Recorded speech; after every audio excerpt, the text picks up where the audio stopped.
Shalom jemaat yang dikasihi Tuhan. Suatu anugerah yang Tuhan berikan untuk kita semua.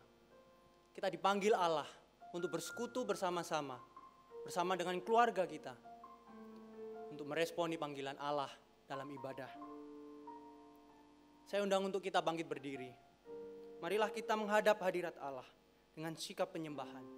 Dan kita masuk dalam saat teduh.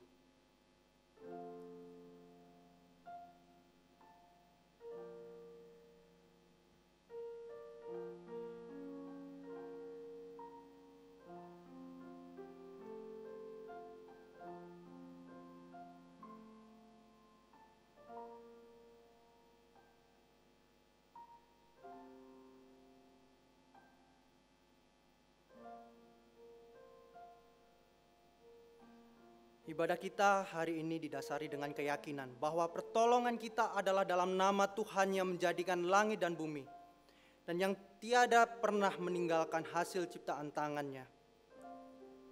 Kiranya turun ke atas kita kasih karunia dari Allah Bapa, Allah Putra, dan Allah Roh Kudus dalam ibadah kita. Amin. Jemaat, saya persilakan duduk kembali. Tinggikanlah Tuhan Allah kita, dan sujudlah menyembah kepada tumpuan kakinya. Kuduslah Ia. Mazmur 99 ayat 5 menjadi nats pembimbing ibadah kita pada saat ini. Allah kita adalah Allah yang luar biasa. Dia Raja di atas segala raja. Mari kita sembah, kita agungkan Dia, kita muliakan Dia. Mulia sembah Raja mulia.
Namanya Yesus.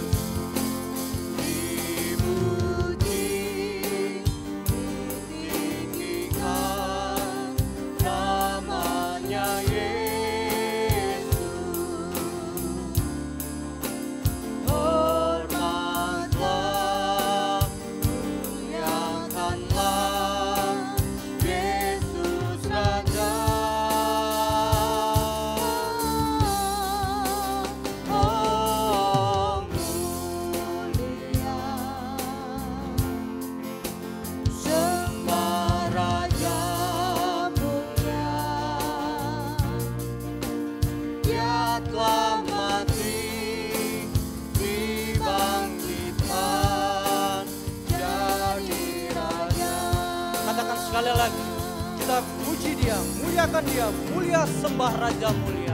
Mulia sembah Raja mulia, bagi Yesus puji hormat dan kuasa.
kesempatan yang indah ini, Tuhan juga memberikan setiap kita untuk datang mengakui segala dosa pelanggaran kita. Mari dengan kerendahan hati kita boleh datang kepada Tuhan. Kita mengaku segala dosa pelanggaran kita di hadapan Tuhan, baik sengaja maupun tidak sengaja. Dan yakinlah bahwa Tuhan mendengar pengakuan kita dan mengampuni dosa kita.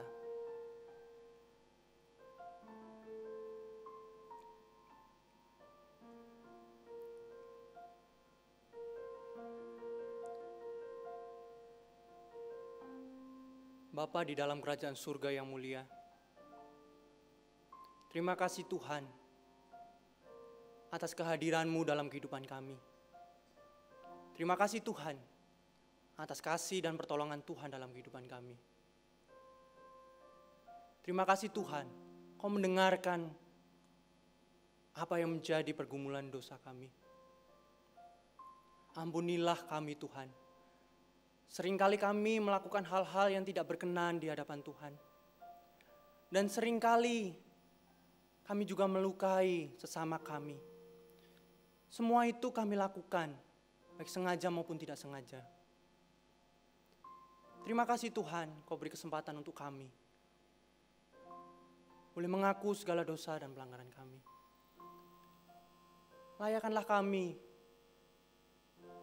untuk kami boleh melakukan kehidupan seturut apa yang Tuhan inginkan dalam kehidupan kami. Biar Roh Kudus-Mu menolong kami Tuhan, supaya kami terus berjalan seturut apa yang Tuhan kehendaki dalam kehidupan kami. Terima kasih ya Tuhan. Inilah doa pengakuan dosa kami panjatkan. Amin. Allah memberikan kasih karunia-Nya kepada kita. Dia telah memberikan pengampunan kepada kita. Marilah bersama-sama kita membaca kebenaran firman Tuhan dari Yesaya 1 ayat 18. Marilah baiklah kita berperkara. Firman Tuhan, sekalipun dosamu merah seperti kirmisi, akan menjadi putih seperti salju. Sekalipun berwarna merah seperti kain kesumba, akan menjadi putih seperti bulu domba. Berdasarkan isi perkataan Allah dalam firman-Nya, maka setiap kita telah diampuni akan dosa-dosa kita. Syukur kepada Allah. Kita sudah diampuni atas dosa kita, marilah kita hidup seturut apa yang Tuhan perintahkan dalam firman Tuhan. Dan dengarkanlah petunjuk hidup baru, sebagaimana tertulis dalam Efesus 4 ayat 26 sampai 27. Apabila kamu menjadi marah, janganlah kamu berbuat dosa. Janganlah matahari terbenam sebelum padam amarahmu. Dan janganlah beri kesempatan kepada iblis. Biarlah berita anugerah dan petunjuk hidup baru ini menolong kehidupan kita. Dan kita akan bersama-sama akan mendengarkan firman Tuhan yang akan disampaikan oleh Pendeta Budiono. Biarlah kita mempersiapkan diri kita untuk menerima taburan firman Tuhan. Mari bersama-sama kita menyanyikan lagu Firman-Mu, pelita bagi kakiku dan terang bagi jalan. Karena firman Tuhan, pelita dan terang dalam kehidupan kita semua.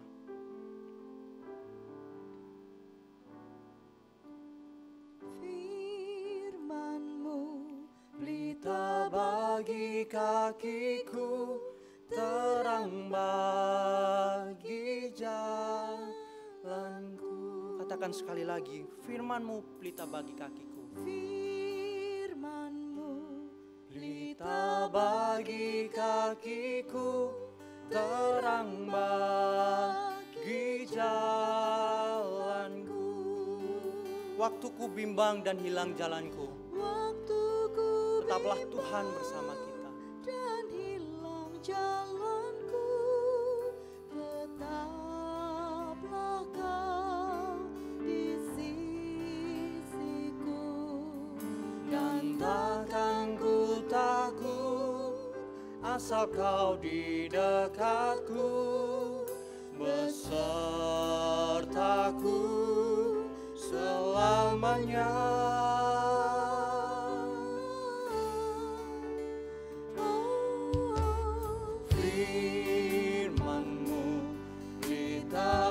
bagi kakiku, terang bagi jalan. Dengan penuh keyakinan kita katakan sekali lagi, firman-Mu pelita bagi kakiku. Firman-Mu Pelita bagi kakiku, terang bagi jalanku.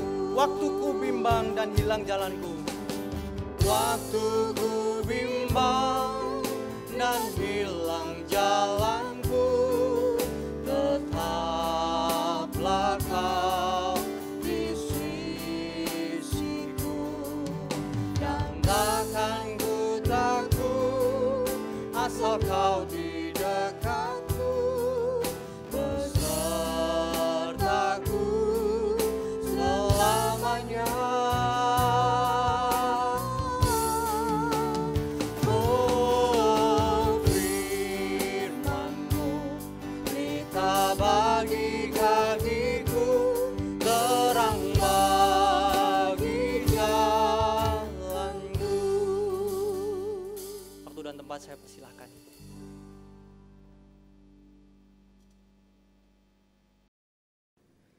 Shalom Bapak Ibu dan Saudara yang dikasihi oleh Tuhan, kita kembali bersyukur kepada Tuhan kalau kita boleh bersama-sama kembali pada hari ini beribadah kepada Tuhan. Kita terus berdoa supaya keadaan dan kondisi kita boleh tetap terus di dalam lindungan dan penyertaan Tuhan. Dan yang lebih penting lagi Bapak Ibu dan Saudara yang dikasihi oleh Tuhan, biarlah hati kita tetap terus diisi oleh kehadiran Tuhan dan kerinduan untuk kita terus mau dekat dengan Tuhan dan beribadah kepada Tuhan.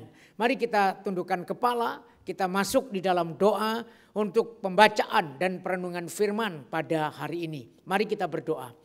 Bapa kami yang di surga, kami sekali lagi bersyukur kepadamu karena Engkau boleh mengumpulkan kami kembali ya Tuhan untuk beribadah bersama-sama pada hari ini. Meskipun untuk sementara waktu kami masih juga beribadah melalui online dan kami beribadah di rumah kami masing-masing. Tuhan, sebentar lagi kami akan membaca dan merenungkan firman-Mu. Kami mohon pimpinan dan penyertaan Tuhan. Berikan kepada setiap kami ya Tuhan hati yang sungguh-sungguh penuh hormat beribadah kepada Tuhan, terlebih lagi ketika mendengarkan akan firman-Mu. Supaya kami boleh sungguh-sungguh ditolong oleh Roh Kudus untuk boleh mengerti dan kami boleh sungguh-sungguh Tuhan berkonsentrasi untuk merenungkan bersama-sama akan kebenaran firman Tuhan pada hari ini. Berkati hamba-Mu yang akan menguraikan kebenaran firman Tuhan pada hari ini. Terpujilah nama-Mu Tuhan. Di dalam nama Tuhan kami Yesus Kristus kami sudah berdoa dan memohon kepadamu. Amin. Bapak, Ibu dan Saudara yang dikasihi oleh Tuhan, tentunya kita tidak bisa memungkiri selama kita hidup di dalam dunia ini kita selalu diperhadapkan kepada banyak pilihan yang harus kita ambil. Nah, ketika kita menghadapi pilihan-pilihan dalam hidup kita itu, maka kita juga tidak bisa melepaskan diri dari kita untuk mengambil sebuah keputusan. Saudaraku, dan yang lebih penting lagi ketika kita mengambil keputusan, tentunya kita mau mengambil keputusan yang terbaik, keputusan yang benar supaya keputusan kita itu boleh menghasilkan tindakan yang benar pula sehingga tidak mendatangkan akibat yang fatal. Karena apa Bapak Ibu? Karena ketika kita memutuskan sesuatu dan keputusan itu salah dan menghasilkan tindakan yang salah, maka otomatis akan menghasilkan akibat yang fatal bagi kehidupan kita. Dan ketika itu sudah terjadi, maka kita tidak bisa menarik mundur kembali dan kita tidak bisa mengulang kembali, dan itu sungguh sudah terjadi dalam hidup kita. Dan biarlah dalam hal ini tentunya kita berdoa meminta hikmat Tuhan supaya dalam mengambil keputusan itu kita dituntun untuk mengambil sebuah keputusan yang benar, keputusan yang tepat, sehingga tidak mengakibatkan sesuatu yang fatal bagi hidup kita secara pribadi, juga dalam kehidupan kita bersama dengan orang-orang di sekitar kita, termasuk dalam kehidupan kita di hadapan Tuhan. Bapak, Ibu dan Saudara yang dikasihi oleh Tuhan, hal itu juga dialami oleh tokoh-tokoh daripada Alkitab yang juga tidak lepas daripada mereka harus memilih sesuatu dan memutuskan sesuatu di tengah-tengah setiap kondisi yang mereka hadapi. Demikian juga untuk firman Tuhan pada hari ini. Kita juga belajar kembali melihat dari salah satu tokoh yang dipakai oleh Tuhan secara luar biasa. Salah satu hamba Tuhan yang begitu luar biasa dipakai oleh Tuhan. Tetapi di dalam kehidupannya dia sempat mengambil sebuah keputusan yang tentunya berakibat fatal bagi kehidupannya. Mari kita membuka bagian firman Tuhan yang akan kita baca bersama pada hari ini, yaitu dari Bilangan 20 ayat yang kedua sampai dengan ayat yang ke-13, tetapi kita akan membaca dari ayat yang ke-7 sampai dengan ayat yang ke-13. Demikian firman Tuhan. Tuhan berfirman kepada Musa, "Ambillah tongkatmu itu, dan engkau dan Harun kakakmu harus menyuruh umat itu berkumpul. Katakanlah di depan mata mereka kepada bukit batu itu, supaya diberi airnya. Demikianlah engkau mengeluarkan air dari bukit batu itu bagi mereka, dan memberi minum umat itu serta ternaknya." Lalu Musa mengambil tongkat itu dari hadapan Tuhan seperti yang diperintahkannya kepadanya. Ketika Musa dan Harun telah mengumpulkan jemaat itu di depan bukit batu itu, berkatalah ia kepada mereka, "Dengarlah kepadaku, hai orang-orang durhaka. Apakah kami harus mengeluarkan air bagimu dari bukit batu ini?" Sesudah itu Musa mengangkat tangannya lalu memukul bukit batu itu dengan tongkatnya 2 kali. Maka keluarlah banyak air sehingga umat itu dan ternak mereka dapat minum. Tetapi Tuhan berfirman kepada Musa dan Harun, "Karena kamu tidak percaya kepadaku dan tidak menghormati kekudusanku di depan mata orang Israel, itulah sebabnya kamu tidak akan membawa jemaah ini masuk ke negeri yang akan kuberikan kepada mereka." Itulah mata air Meribah, tempat orang Israel bertengkar dengan Tuhan, dan ia menunjukkan kekudusannya di antara mereka. Berbahagialah setiap kita yang membaca, yang merenungkan, terlebih lagi yang melakukan firman dalam kehidupannya hari lepas hari. Amin. Bapak, Ibu, dan Saudara yang dikasih oleh Tuhan, bagian firman Tuhan yang kita baca tadi, Bilangan 20 ayat 2 sampai 13. Ini merupakan bagian daripada perjalanan Musa di dalam memimpin bangsa Israel setelah keluar dari Mesir menuju ke tanah Kanaan. Dan dalam kisah yang kita baca tadi, itu bangsa Israel sudah dipimpin oleh Musa, sudah dekat dengan tanah Kanaan. Dan mereka sekarang berhenti di daerah Kades. Bapak, Ibu, dan Saudara dikasih oleh Tuhan, di dalam kisah ini pula ternyata Musa terpancing kembali oleh karena bangsa Israel itu bersungut-sungut kembali melihat sebuah realita, di mana Musa melihat sebuah realita bangsa Israel kembali bersungut-sungut, kembali mengeluh kepada Tuhan. Oleh karena itu maka di dalam hal ini akhirnya Musa menyikapinya dengan sesuatu yang ada di dalam dirinya, di mana dia akhirnya terpancing kembali untuk menyikapinya dengan penuh emosional. Saudara, bangsa Israel adalah bangsa yang suka mengeluh. Bangsa Israel adalah bangsa yang sulit sekali bersyukur kepada Tuhan. Sebagaimana yang diungkapkan di dalam ayat yang ketiga sampai dengan yang kelima, yang tadi kita tidak sempat baca, saudara. Yang dimana firman Tuhan ini menggambarkan bagaimana bangsa Israel bukan cuma bersungut-sungut, tetapi mereka akhirnya juga bertengkar dengan Musa, komplain kepada Musa. Sebagaimana dikatakan dalam ayat yang ketiga sampai yang kelima, di dalam pertengkaran itu, di dalam komplainnya kepada Musa, bangsa Israel ini kembali mengungkapkan keluhan, mengungkapkan kekecewaannya tentunya kepada Tuhan melalui Musa. Dan mereka berkata demikian dalam ayat 3 dan 5. "Sekiranya kami mati binasa pada waktu saudara-saudara kami mati binasa di hadapan Tuhan, mengapa kamu membawa jemaat Tuhan ke padang gurun ini supaya kami dan ternak kami mati di situ? Mengapa kamu memimpin kami keluar dari Mesir untuk membawa kami ke tempat celaka ini, yang bukan tempat menabur, tanpa pohon ara, anggur dan delima, bahkan air minum pun tidak ada. Di dalam ayat yang ketiga, mereka berkata, sekiranya kami mati binasa pada waktu saudara-saudara kami mati binasa di hadapan Tuhan, mengapa kamu membawa jemaat ini ke padang gurun? Inilah sebuah ungkapan, saudara, keluhan, komplain lagi daripada bangsa Israel. Bangsa yang tidak pernah bersyukur kepada Tuhan. Padahal banyak kebaikan Tuhan yang dinyatakan dalam kehidupan mereka. Mulai dari mereka keluar dari Mesir. Ketika mereka juga dibawa ke padang gurun. Ketika mereka juga teriak untuk minta air minum. Di padang gurun ketika mereka di Meriba, Tuhan juga kasih. Ketika mereka kekurangan makan, ketika dia berteriak kepada Tuhan, Tuhan juga kasih mana. Sampai dalam perjalanan pada kisah di mana kita baca pada hari ini, mereka berteriak kembali kepada Tuhan, meminta kembali air untuk diminum. Seolah-olah Tuhan membawa mereka melalui Musa, itu dipimpin ke tempat, ke padang gurun, ke tempat yang membuat mereka celaka. Nah saudara, di tengah-tengah situasi yang seperti ini, saudara, maka Musa menghadapi satu situasi dan menghadapi provokasi daripada bangsa Israel. Musa terprovokasi akhirnya oleh bangsa Israel yang mengeluh, yang berteriak, bahkan bertengkar dengan Musa dan Harun. Dan oleh karena itu akhirnya Musa, karena terprovokasi, maka Musa akhirnya dikuasai oleh kemarahan, kejengkelan. Dan bukan hanya kejengkelan, akhirnya dia mengambil keputusan dan tindakan yang salah.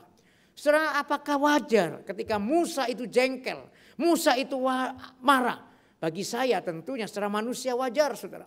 Karena dia sedang menghadapi bangsa yang tegar tengkuk. Bangsa yang dalam 30 tahun kurang lebih dipimpin olehnya, dia melihat karakter bangsa Israel. Yang tadi mudah mengeluh, mudah bersungut-sungut, mudah melupakan kebaikan Tuhan. Bahkan mudah hatinya itu bercabang, beralih kepada ilah lain. Bapak, Ibu dan Saudara dikasih oleh Tuhan, dalam kondisi yang seperti inilah, maka Musa meresponi dengan penuh daripada kejengkelan di dalam hatinya. Dan dalam kejengkelan itulah, maka Musa akhirnya mengambil sebuah keputusan dan tindakan yang salah. Apa itu, saudara? Akhirnya Musa itu melakukan sebuah tindakan yang mana dia sebenarnya melakukan hal yang sama dengan tidak mempercayai Allah dan tidak menghormati akan kekudusan Allah. Sebagaimana yang Tuhan nyatakan sendiri kepada Musa dan Harun ketika mereka sudah melakukan tindakan yang salah itu, yang dia ucapkan yang diucapkan oleh Tuhan di dalam ayat 12a yang menyatakan demikian. Tetapi Tuhan berfirman kepada Musa dan Harun, karena kamu tidak percaya kepadaku dan tidak menghormati kekudusanku di hadapan mata orang Israel. Saudaraku yang dikasih oleh Tuhan, Musa mengambil keputusan yang salah dan akibatnya fatal. Akhirnya Tuhan selanjutnya mengatakan apa? Musa harus menanggung akibatnya. Dia tidak bisa masuk memimpin bangsa Israel ke tanah Kanaan. Padahal tanah Kanaan juga bagian yang dieluk-elukan, yang dicita-citakan oleh Musa sebagai daripada umat pilihan Allah, sebagai keturunan Abraham yang dimana dijanjikan juga oleh Allah Abraham, Ishak dan Yakub, yang dipercayai oleh Musa bahwa mereka nanti keluar dari Mesir akan masuk ke tanah perjanjian, yaitu tanah Kanaan. Tetapi Musa harus menerima akibatnya oleh karena dia melakukan sebuah keputusan dan tindakan yang salah dan akibatnya fatal. Saudaraku yang dikasih oleh Tuhan, oleh karena itu apa yang kita bisa dapatkan pelajari di dalam bagian daripada kisah firman Tuhan yang kita baca pada hari ini, yaitu bahwa kemarahan saudara yang tidak terkendali tanpa sadar dapat membuat kita bertindak menurut kehendak diri, bukan kehendak Tuhan. Saudara yang dikasih oleh Tuhan, oleh karena itu apa yang harus kita lakukan? Apa yang harus kita lakukan melihat realita ini, saudara? Melihat bahwa kemarahan yang tidak terkendali itu bisa membawa kita melakukan hal-hal yang justru bukan kehendak Tuhan. Apa yang kita harus lakukan? Yang pertama, saudara, kita harus tetap hati-hati dengan kelemahan kita, termasuk kemarahan, Bapak Ibu. Ya, bahwa kelemahan Musa di sini memang dicatat di dalam kitab suci kita. Bahwa kelemahan Musa salah satunya adalah, dan yang paling menonjol, bahwa Musa itu adalah cenderung lebih mudah mengeluarkan reaksi dalam bentuk kemarahan. Saudara, Musa seorang tokoh yang dipakai oleh Tuhan. Musa atau salah seorang hamba Tuhan yang dipanggil oleh Tuhan dengan panggilan yang jelas. Tetapi Musa meskipun dipakai oleh Tuhan secara luar biasa, bukanlah satu pribadi yang sempurna. Dia juga punya kelemahan. Dan kelemahannya itu nampak sekali di dalam kecenderungan hatinya, di mana dia mudah untuk bereaksi emosional dalam menanggapi situasi yang ada di dalam sekitar hidupnya. Dan itu nampak, saudara, yang pertama ketika dia ketemu orang Mesir, ketika berkelahi dengan rekannya, saudaranya daripada orang Yahudi, orang Israel. Maka setelah itu dalam emosi yang menggebu-gebu, akhirnya Musa membunuh orang Mesir itu. Dalam Keluaran 2 ayat 11 sampai 12. Sehingga terjadilah pembunuhan di situ. Dan Musa di sini dikatakan dikuasai oleh kemarahan yang kejam. Sampai dia rela untuk membunuh orang Mesir itu. Kemudian yang kedua, dia juga dikuasai oleh kemarahan yang tidak perlu ketika dia menghadap Firaun. Padahal dia tahu Tuhan memerintahkan dan berkata kepada Musa, Firaun yang kau temui itu akan dikeraskan hatinya oleh Tuhan. Artinya apa? Firaun memang keras hatinya. Maka Firaun tidak akan mungkin bertobat tanpa anugerah Tuhan. Tapi Tuhan mengatakan aku akan mengeraskan hatinya. Artinya Tuhan membiarkan akan Firaun di dalam kekerasan hatinya. Maka Firaun tidak mungkin akan membiarkan begitu saja bangsa Israel keluar untuk beribadah kepada Tuhan. Maka Firaun pasti akan selalu tidak konsisten kepada janjinya. Meskipun kalau toh dia berjanji, dia akan mengingkari janjinya. Karena hatinya yang keras. Sampai pada saatnya nanti Tuhan sendiri yang menyatakan kemuliaannya di dalam kekerasan hati Firaun.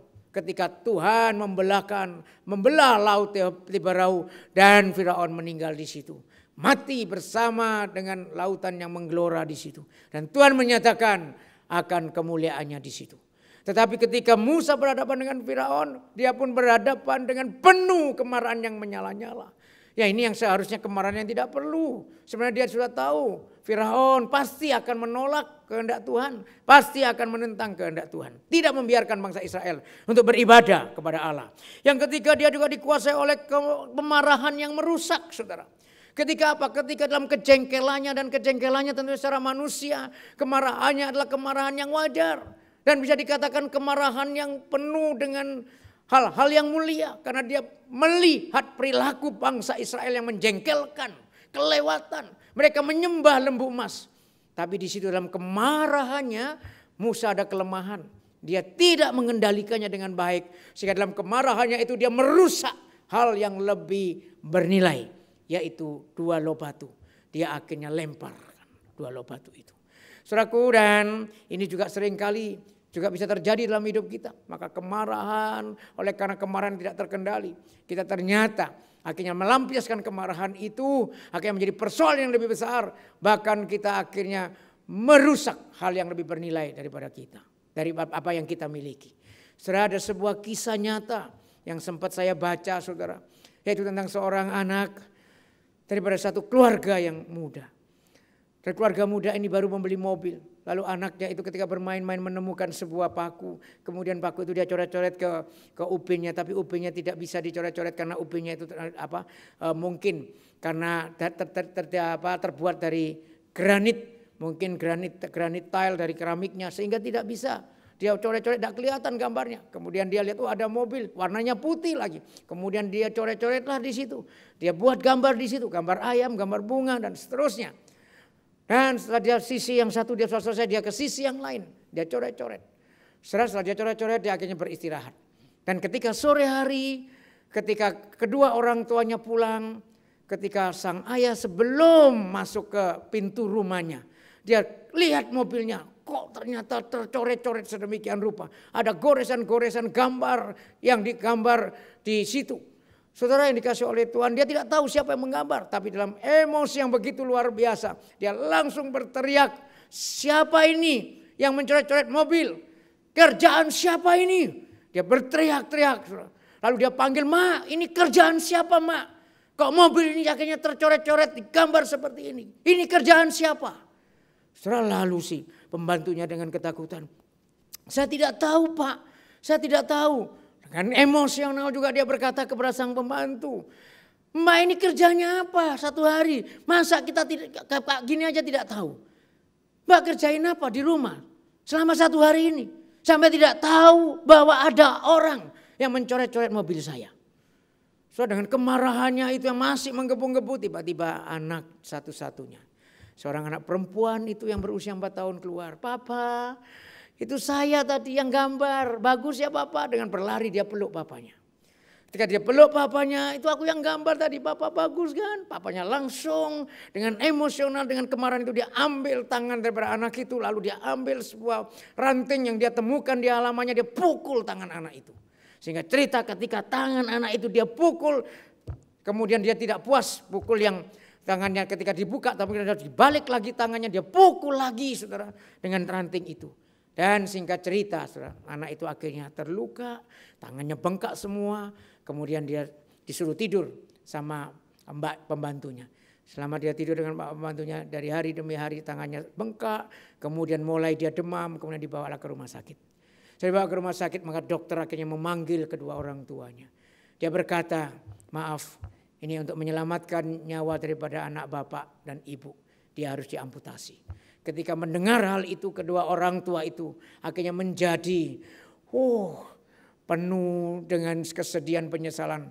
Bagaikan itu tersambar akan petir halilintar yang begitu luar biasa. Anaknya yang dia sayangi sekarang harus diamputasi. Dan akhirnya mau tidak mau dia tanda tangan. Dan ketika sudah amputasi berjalan, anak ini mulai sadar. Lalu anaknya melihat kok ada perban di tangannya. Kemudian dia lihat tanganku mana, kok tinggal separuh. Kemudian dia berkata kepada papanya, ketika papanya sama mamanya dan juga ada mbak pembantu yang menunggu bertetesan air mata. Dia lalu berkata dengan tetesan air mata, "Di mana tanganku? Papa, aku janji aku tidak mau melakukan itu lagi. Aku tidak mau coret-coret lagi mobil Papa. Tapi kenapa tanganku diambil, Pak? Mana tanganku? Aku jadi tidak bisa makan. Kalau aku tidak ada tangan, maka aku tidak bisa bermain lagi, Papa. Mana tanganku, Papa? Aku janji aku tidak lagi mau mencoret-coret mobil Papa. Aku tidak mau lagi jadi anak yang tidak turutin kehendak Papa. Tapi mana tanganku?" Setelah ketika dia berkata demikian dengan berlinang air mata, maka papa dan mamanya menangis di dalam penyesalan yang tidak mungkin bisa ditarik mundur kembali untuk mengulanginya lagi, untuk tidak terjadi seperti itu. Tidak bisa. Saudara yang dikasihi oleh Tuhan, kenapa? Itulah karena keputusan yang fatal, oleh karena dikuasai oleh emosional kemarahan yang tidak terkendali. Bapak, Ibu dan Saudara yang dikasihi oleh Tuhan, sehingga dia kehilangan yang lebih bernilai, yaitu masa depan anaknya. Lebih bernilai kepribadian anaknya, tentunya tergoncang. Tentunya anaknya pasti akan menyimpan kepahitan dan juga kemarahan tentunya. Mengapa? Di dalam ketidakmengertian dia, tangannya sampai harus diamputasi.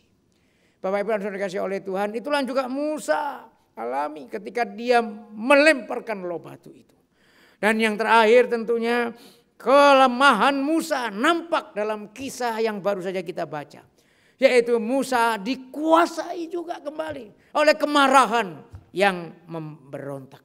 Bapak, Ibu dan Saudara dikasihi oleh Tuhan, oleh karena itu marilah kita terus menyadari, hati-hati dengan kelemahan kita. Setiap kita punya kelemahan.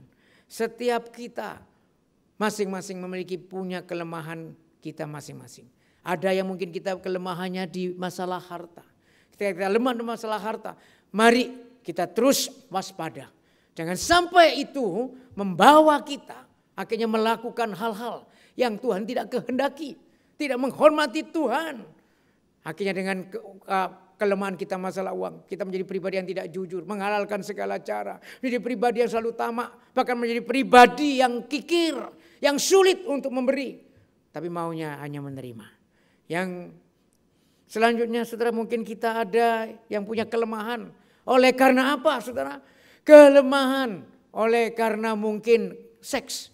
Dan hati-hati juga, kita harus sadari itu dan minta kekuatan Tuhan supaya kita bisa mengendalikannya.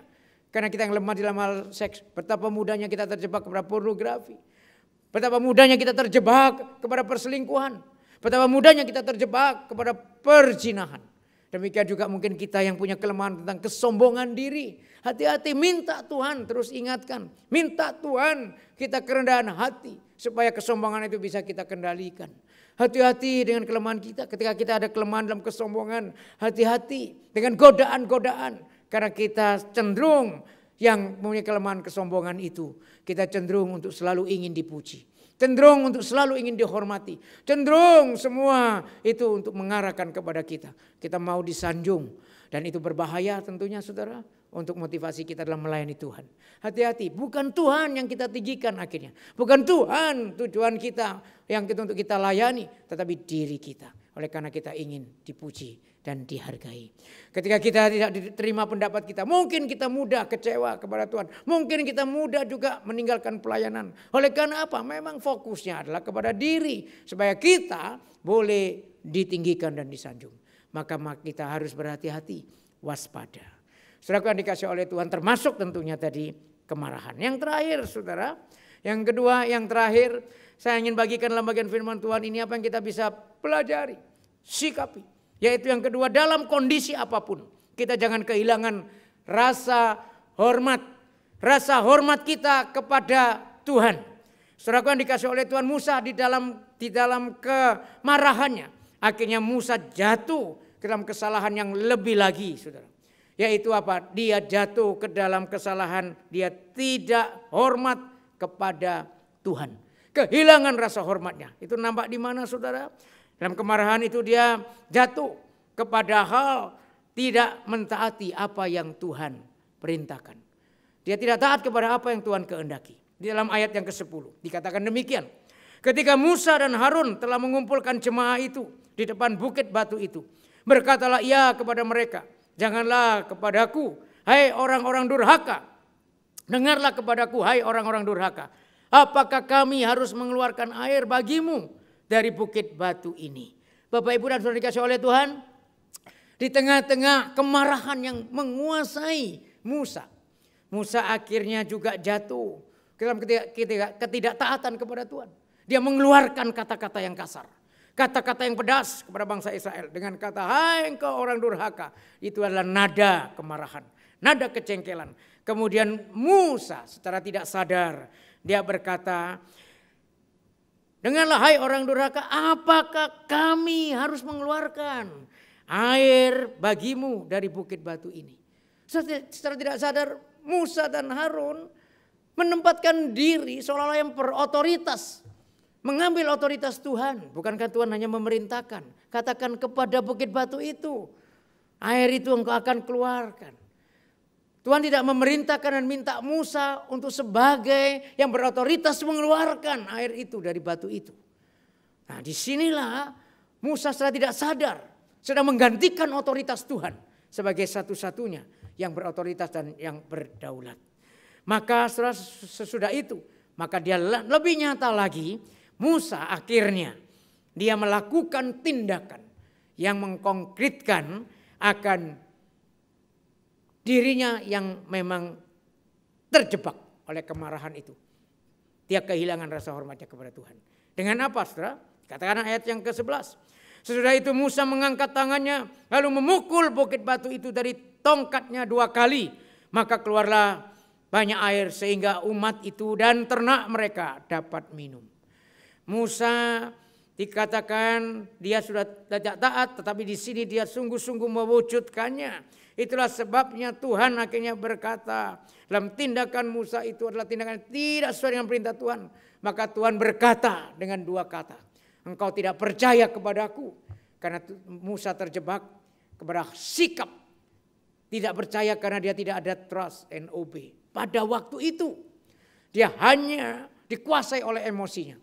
Sehingga dia bertindak hanya berdasarkan kepada keinginan dirinya. Tetapi bukan sesuai dengan yang Tuhan perintahkan. Dan di situ Tuhan berkata dengan kalimat yang kedua. Engkau sudah tidak menghormati kekudusanku. Bapak Ibu di sini kita melihat betapa kekudusan Tuhan itu begitu penting. Artinya apa? Otoritas Tuhan kita harus tetap hargai. Kehormatan kita kepada Tuhan kita harus tetap jaga. Dan itulah yang kehilangan di dalam diri Musa. Bapak, Ibu, dan Saudara yang dikasihi oleh Tuhan. Itulah sebabnya mari kita terus berhati-hati. Maka ketika kita marah, jangan kita mengambil keputusan atau bertindak apapun. Supaya kita tidak mengalami hal yang fatal. Tetapi kabar baiknya apa, saudara? Meskipun Musa tidak masuk ke tanah Kanaan. Sebagai hukuman dari Allah. Sebagai kesalahan yang dia lakukan. Dosa yang dia lakukan. Kabar baiknya apa? Bahwa di tengah kelemahan Musa. Di tengah kesalahan Musa. Musa tetap ada dalam anugerah Allah. Musa tidak dibuang oleh Allah. Musa tetap ada di dalam genggaman tangan Allah. Dia juga mengalami keselamatan kekal dari Allah. Demikian juga ketika Musa, dia di dalam kelemahannya, ketika Musa tidak mendapatkan apa yang dia cita-citakan sebagai akibat daripada kesalahannya, ternyata Musa juga tidak marah kepada Tuhan. Tapi Musa semakin mendekatkan diri kepada Allah. Biarlah ini boleh sungguh-sungguh menjadi bagian perenungan bagi kita semua, Bapak Ibu. Ketika kita marah, marilah kita mengendalikan diri kita. Dan kita tetap menjaga kehormatan Tuhan dalam situasi apapun. Kiranya Tuhan memberkati kita. Amin. Mari kita masuk di dalam doa. Bapa kami yang di surga, saat ini Tuhan, kami kembali datang kepadamu, kami bersyukur ya Tuhan. Untuk firman Tuhan yang sudah kami renungkan bersama-sama. Tolong kami Tuhan ketika kami mengambil keputusan dalam hidup kami. Biarlah keputusan kami itu adalah keputusan yang benar. Bahkan di dalam situasi apapun, di tengah-tengah pilihan-pilihan yang kami harus ambil, biarlah kami boleh memilih dengan tepat, dengan benar, bahkan bertindak dengan benar. Dalam kami mengambil keputusan-keputusan dalam hidup kami yang sesuai dengan kehendak-Mu. Bahkan Tuhan ketika ada hal-hal yang mungkin itu bisa mendistrak akan kehidupan dan pandangan kami. Situasi yang kami hadapi dan kami alami, biarlah itu tidak menggoyahkan iman kami. Tidak membuat kami Tuhan akan kehilangan perspektif yang benar terhadap Tuhan. Bahkan tidak membuat kami kehilangan rasa hormat kami kepada Tuhan. Oleh karena itu Tuhan tolong kami Tuhan supaya kami tetap boleh Tuhan berikan rasa hormat kami kepada Engkau sebagai satu-satunya Allah yang berotoritas penuh atas segala sesuatu, yang berotoritas penuh atas hidup kami. Bahkan Engkau adalah Allah yang juga mengasihi kami. Dan kami telah belajar Tuhan bersyukur untuk anugerah-Mu yang limpah, yang melampaui akan segala kesalahan dan kelemahan kami. Termasuk itu yang Kau nyatakan di dalam kehidupan Musa hamba-Mu Tuhan. Di tengah-tengah kelemahan dan kesalahannya Engkau tetap beranugerah kepadanya. Engkau tidak membuang dia. Engkau tetap mengasihinya. Engkau tetap menyertainya. Engkau tetap hadir dalam hidupnya. Bahkan Engkau menyelamatkan dia. Demikian juga Tuhan dalam kehidupan kami yang kami yakini. Karena iman kami kepada Kristus. Maka di balik semua kelemahan kami itu Tuhan. Kami mohon dan kami percaya kepadamu bahwa Engkau tidak meninggalkan kami. Engkau tetap terus beranugerah. Dalam anugerah-Mu itu Tuhan. Ketika kami menghadapi situasi apapun, biarlah kami bukan lari jauh daripada Tuhan. Tapi kami tetap semakin mendekat. Kami tetap terus berseru. Dan terus ya Tuhan, mau melekat kepadamu. Tetap terus mengandalkan Engkau dan hidup di dalam Tuhan. Terpujilah nama-Mu Tuhan. Di dalam nama Tuhan kami Yesus Kristus. Kami sudah berdoa dan memohon kepadamu. Amin. Terima kasih atas pelayanan Pendeta Budiono. Biarlah firman Tuhan yang telah kita dengar boleh menolong dan memberkati kita semua. Jemaat, saya persilahkan untuk bangkit berdiri. Kita akan mengikrarkan pengakuan iman kita bersama dengan umat Allah sepanjang abad dan zaman. Kita mengikrarkan pengakuan iman rasuli. Pengakuan iman rasuli. Aku percaya kepada Allah, Bapa yang Maha Kuasa, Kali langit dan bumi, dan kepada Yesus Kristus, anaknya yang tunggal Tuhan kita, yang dikandung dari Roh Kudus, lahir dari anak darah Maria, yang menderita sengsara, di bawah pemerintahan Pontius Pilatus, disalibkan, mati dan dikuburkan, turun ke dalam kerajaan maut. Pada hari yang ketiga, bangkit pula dari antara orang mati, naik ke surga, duduk di sebelah kanan Allah Bapa yang Maha Kuasa. Dan dari sana ia akan datang untuk menghakimi orang yang hidup dan yang mati. Aku percaya kepada Roh Kudus, gereja yang kudus dan am, persekutuan orang kudus, pengampunan dosa, kebangkitan tubuh, dan hidup yang kekal. Amin. Jemaat saya persilakan untuk duduk kembali. Tuhan telah memberi kesempatan kita untuk berkarya. Dan Tuhan telah memberkati kita. Tiba saatnya kita akan memberikan yang terbaik untuk Tuhan dalam persembahan. Persembahan dapat ditransfer di rekening yang sudah tercantum. Dan biarlah kita bersama-sama memberikan yang terbaik. Dan kita nyanyikan lagu, Tuhan ku mau menyenangkanmu.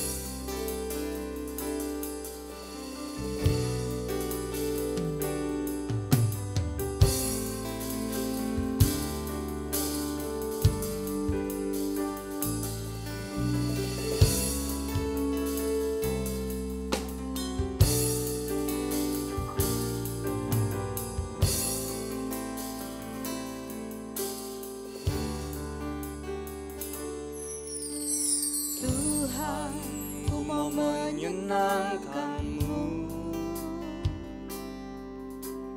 Tuhan bentuklah hati ini jadi bejana untuk hormat-Mu,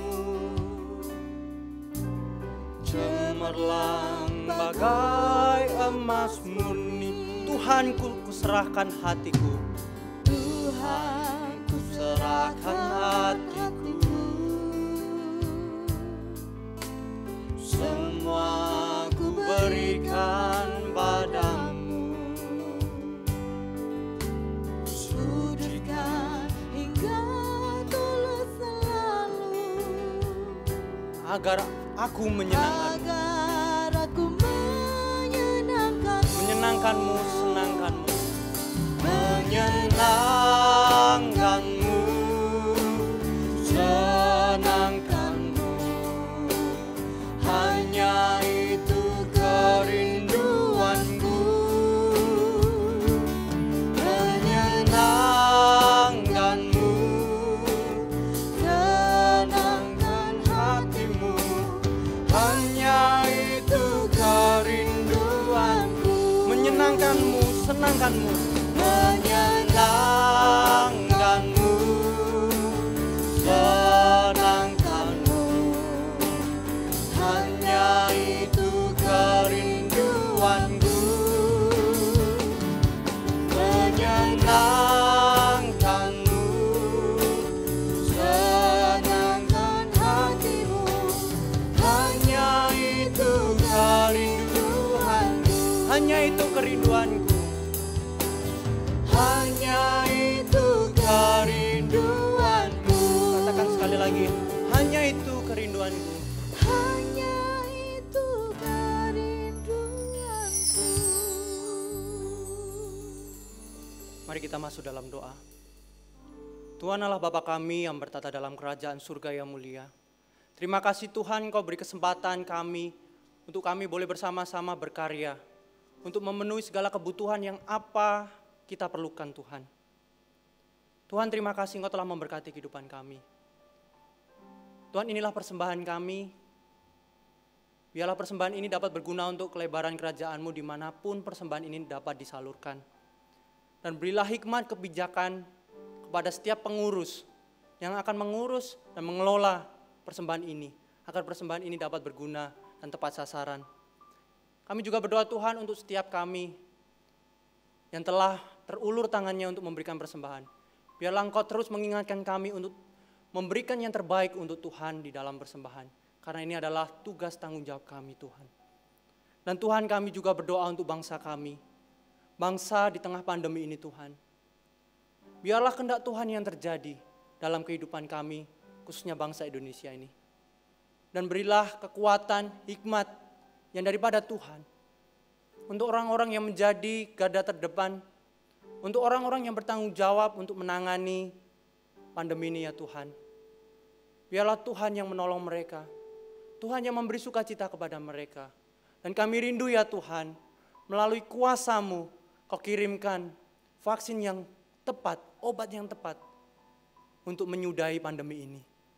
Dan biarlah Tuhan, kehendak Tuhan yang jadi, bukan kehendak kami yang jadi. Dan Tuhan, kami juga berdoa untuk seluruh jemaat-Mu, baik di pusat maupun di pos, apapun yang menjadi pergumulan kami, biarlah Tuhan yang menolong. Dan ingatkan terus, kami memiliki Allah yang dapat dipercaya. Kami memiliki Allah yang penuh harapan. Dan ajarkanlah setiap kami ya Tuhan, untuk menanti jawaban Tuhan dengan penuh kesabaran dan kesetiaan kepada Tuhan. Terima kasih ya Tuhan, doa yang jauh pada sempurna ini kami panjatkan hanya di dalam nama Tuhan Yesus, Allah dan Juru Selamat kami yang hidup. Amin. Mari bersama-sama kita mengembalikan segala hormat kemuliaan hanya bagi Tuhan. Kita nyanyikan doksologi dan doa berkat. Doksologi dan doa berkat akan dipimpin oleh Pendeta Budiono.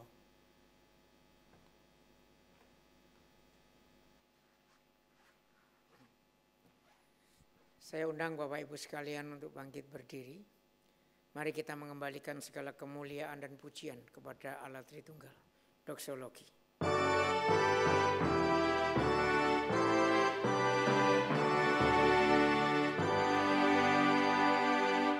Puji Allah Bapa Putra, puji Allah Roh Kudus, ketiganya yang esa, pohon selamat sumber berkah.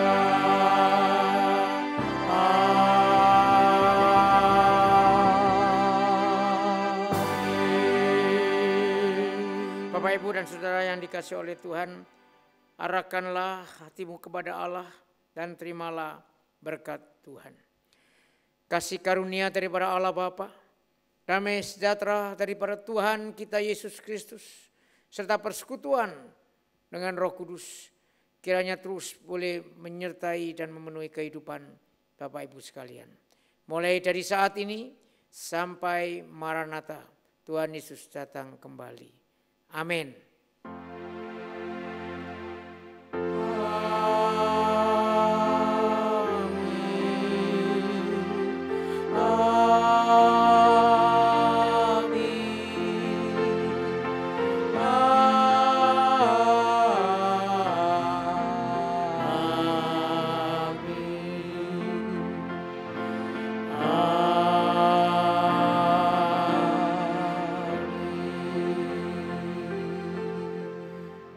Sekalian dipersilakan duduk kembali, silakan mengambil saat teduh dan ibadah selesai.